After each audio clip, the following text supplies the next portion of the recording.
Hey everyone, welcome back to our channel. My name is Brianna Wilson. I'm a certified dementia practitioner and the founder of Bambu Care, where you can find us at letsbambu.com. So for today's video, we're going to address a topic that was brought up by one of our Treehouse community members. And if you aren't familiar with what the Treehouse is, it is this all-in-one dementia care resource library for caregivers. So it has everything from videos, podcasts, blogs, activities, handouts, and printables, webinars, and most recently, we actually added a catalog of dementia-relevant products that can help you along your dementia care journey. But yes, everything is in one place, making it super convenient. So if you think this is something that would interest you and be of benefit to you, we have 2 tiers available, and you can join us at letsbambu.com/treehouse, okay? So this community member asked, what do you do about a person who does not want to leave her home? Should I live with her or should I bring her to my home? So, in the Paw Pass side of the Treehouse, we did a podcast episode where we discussed when is it no longer safe for a person with dementia to live alone. And we also provided a checklist to help guide you as well. So if you're interested in that, then I highly recommend that you go to letsbambu.com/treehouse and grab a Paw Pass, okay?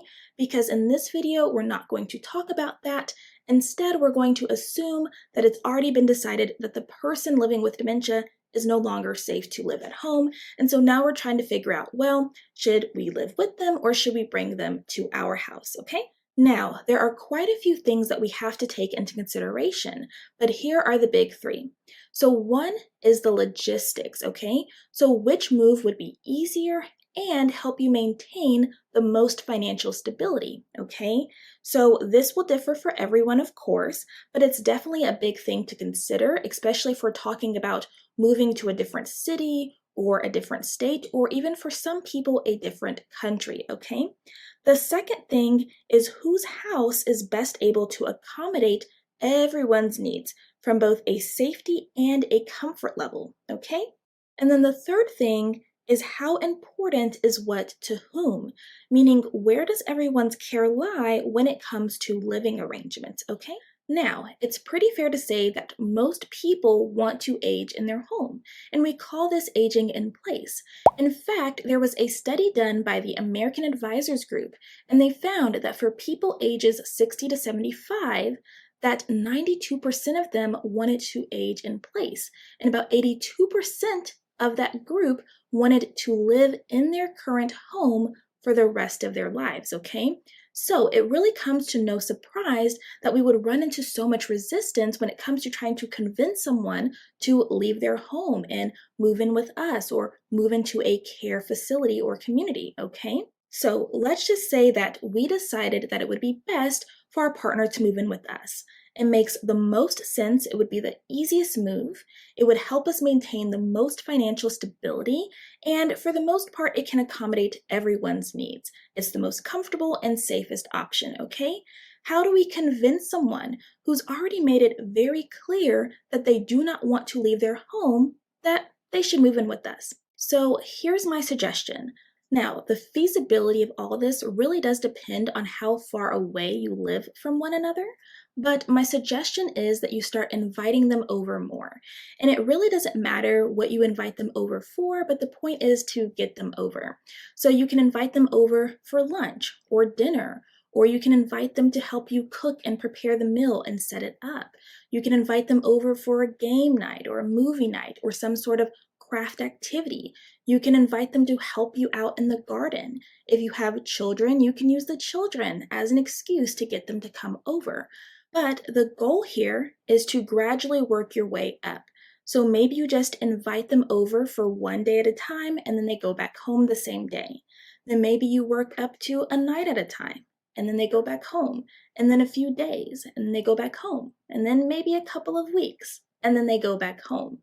But what we're trying to do here is open them up to this idea that spending time with us isn't so bad and staying the night isn't so bad. So maybe living together wouldn't be so bad either.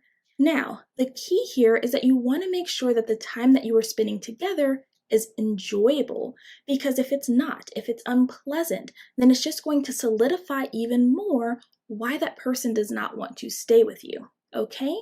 Now, of course, with this approach, it's best to be proactive and to start this process before they actually need to move out of their home, before it becomes so unsafe that you feel like you're scrambling, right?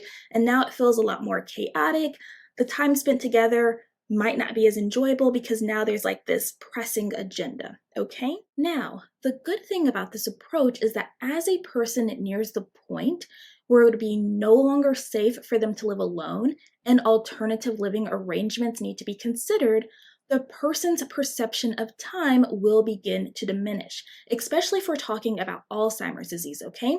And so what you may notice is that the person may be less resistant to spending more time at your place, right? Now, this will not be the case for everyone because it could work in the opposite way, that they haven't been there for any time at all and they're already ready to go because they feel like so much time has already passed. But for some people, you will notice that it will become easier, okay? Now, although it'd be great to include the person in on the moving process and to be able to offer choice and all those great things, for some of you that will just not be possible. And what you'll notice is that every time you bring it up, they'll just dig their heels in deeper, okay?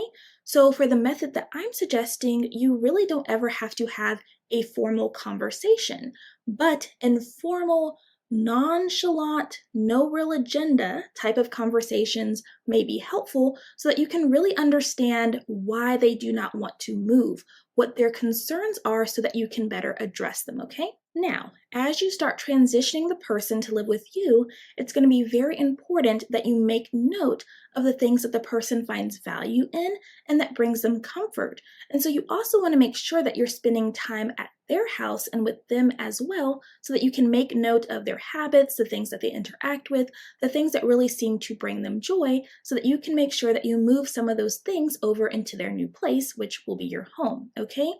Most people with dementia thrive off of familiarity and consistency.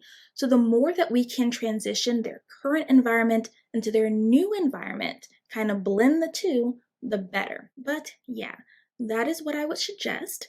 Now, will this work for everyone's situation? No, definitely not. But if this method makes sense for your situation and for your partner, then I highly recommend that you give it a try. If not, you may have to consider an alternative. You may have to have a heart-to-heart, right? But if you do nothing else, please, please, please make sure that you are validating your person's feelings around this situation, because leaving their home and moving is not an easy thing to think about, let alone actually do and go through with, okay? But that is all for today's video. I hope that you found it helpful. If you did, please be sure to like and subscribe and even share this video with someone else who may benefit. If you have any questions at all, please be sure to leave them down below in the comment section. And if you would like more content like this, feel free to join us inside the treehouse at letsbamboo.com/treehouse. Until next time, bye guys.